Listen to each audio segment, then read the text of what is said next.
Magandang umaga sa inyong lahat. Ngayon, nagbabalik na naman po ako sa isang putahing magugustuhan nyo. Sa ngayon, ang aking lulutuin ay laing. So, dahil taga Bicol ako, lahat ng ingredients na gagamitin ko ay puro natural. So, panoorin nyo po at sana magustuhan nyo.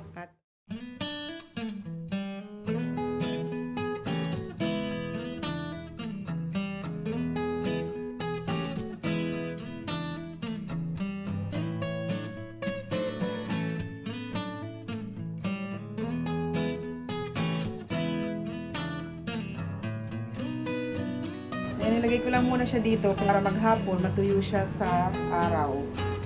Dito ako nagpapatuyo ng laing. Ayan po. Gayatin nyo lang po siya. Hindi naman masyadong maliliit.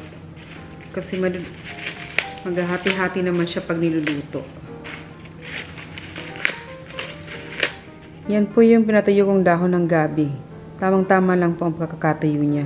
Hindi naman siya sobrang dry na dry. So, yan ang po ang pinakagustong gusto ko. Parang isang araw lang po siyang patutuyuin nyo sa init ng araw. Tamang-tama lang yun. Another ingredients po natin ay dalawang buko po. So, dito po kasi marami akong nabibili din dito. Magaganda po siya. Ayan po yung aking pangkayad sa nyog. 5 taon na po yan sa akin. Hanggang ngayon po maganda pa rin siya. Nabili ko po yan sa Asian market. Made from Thailand po yan. Biyakin ko na siya.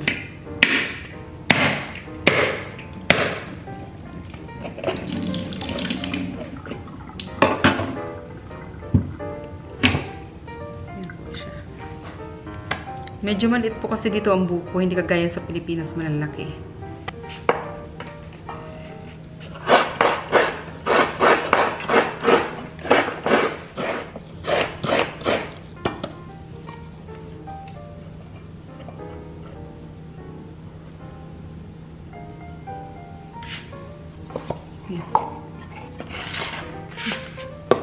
Tapos na. Okay, isa sa mga ingredients ko ngayon ay ang pork. Magdikdik muna tayo ng bawang. Yan. Mas maraming bawang, mas masarap. Yung sibuyas. Nasa inyo na po yung kung gusto nyo ng mas maraming sibuyas.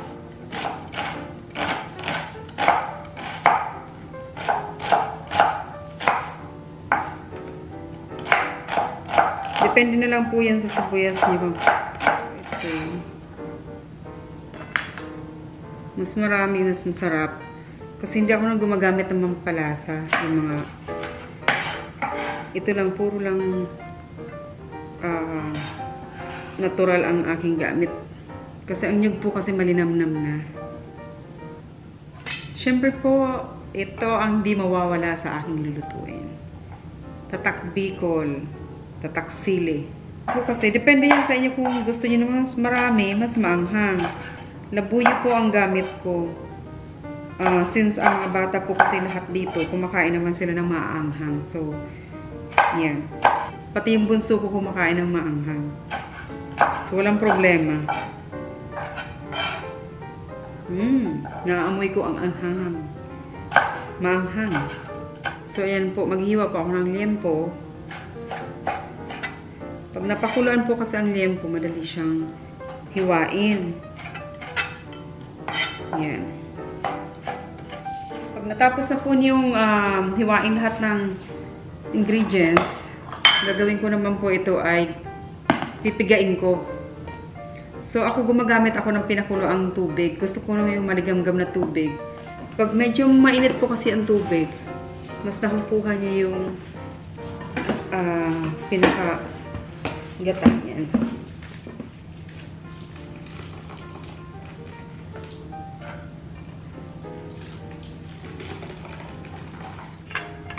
Ngayon po, sasalain ko siya dito.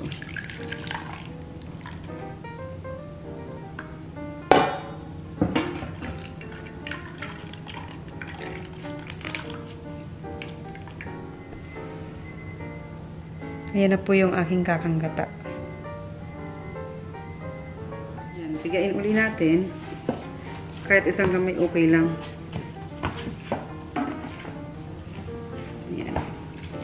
Ayan. Madami pa siyang, makatas pa po siya. Very creamy pa. Pag maganda kasi ang nyog, kahit nasa pangalawang magata. Creamy siya. Pero minsan may mga nyog na matanda at matagal na, hindi na pangit na ang nyog, hindi na lumalabas yung gata niya. Meron pa akong nilagay na konting-konting mantika po rito. Mainit na po ang aking kawali. Lalagay ko na po ang liempo. Kasi inuuna ko ang liempo, gawa ng pinapalabas ko pa ng konti ang mantika. Doon ko na igigisa ang bawang, sibuyas, at buong luya. Yan.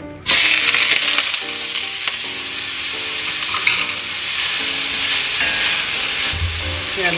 Takpan ko muna yan, mga 2 to 3 minutes. Tapos bubuksan ko na siya para lumabas yung mantika niya. So, ayan po. Pwede yung i-check niyo yung niluluto nyo para hindi siya matutong. Depende po kasi yan sa apoy nyo. Kung malakas ang apoy nyo, mabilis lang po siya lumabas yung mantika. Pero ang tendency, masusunog siya. Haluin nyo lang po. Konti.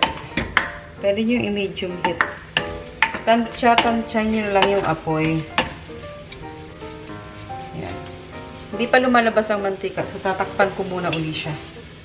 Ayan. Pag naririnig nyo na pong pumuputok-putok, buksan nyo na kasi baka matutong na rin siya. Pwede nyo lang ihalo-halo. Ayan. Lumalabas na po yung mantika niya. Pag meron na pong lumalabas-labas na konting mantika, pwede nyo lang ilagay ang bawang, sibuyas, at luya. Unahin nyo po muna yung sibuyas nyo. Pag nagluluto po ako, inuuna ko yung sibuyas. Ginigisa ko na siya along with yung baboy.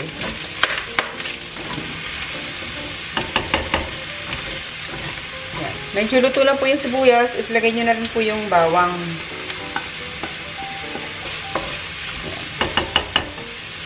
Isunod nyo na rin po yung luya.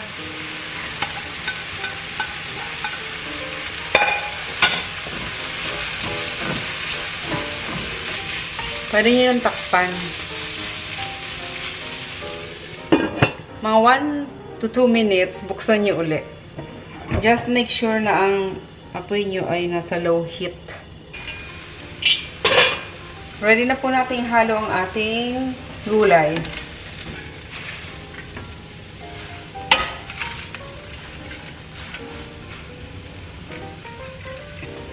Pwede nyo pong takpan. Mga 30 seconds lang po pwede nyo nang ihalo. So, pag naihalo nyo na po yung gulay, pwede ilagay yung pangalawang gata. Yan. Ang pinatuyo po kasi dahon ng gabi, medyo makonsumo siya sa tubig. So, ina-absorb niya yung gata. Kaya medyo madami-dami. 2 cups ng gata ang inilagay dito. So, ilagay nyo na po siya sa medium heat. Ayan, pag nailagay nyo na po yung pangalawang gata, lagyan nyo na ng asin. Half teaspoon lang muna. Tapos, timplahan nyo na lang mamaya kung medyo kulang pa sa alat. O, depende po sa panlasa nyo. Pero ako half teaspoon lang muna kasi hindi ako masyadong maalat magluto. So, takpan nyo na lang po siya. So, yan. Pag kumulo na siya, pwede yung buksan. Haluin nyo lang ng isang halo. Medyo gentle lang panghalo nyo. Ayan po, medyo tuyo na siya. So, pwede nyo nang ilagay ang sili. Actually, ito talaga nagpapasarap dyan eh. So, ang ating pinaka-final na step, ilagay ang kakanggata. Ayan, very creamy siya.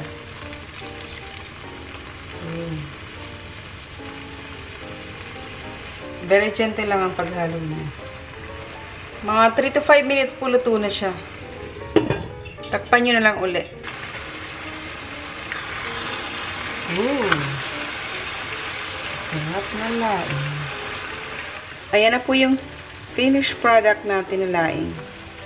Maanghang po siya. Ayan, sana magustuhan nyo at sana i-try nyo ang aking laing. Don't forget to subscribe, like, share, and watch until the end of the video. Comments lang po kayo kung ano po ang gusto nyong sunod na iluto ko at mabigyan kayo ng recipe. Maraming salamat at Bye-bye! Galing kumain mo ng maanghang. Uragon ka, Mau? I don't know what you're talking about.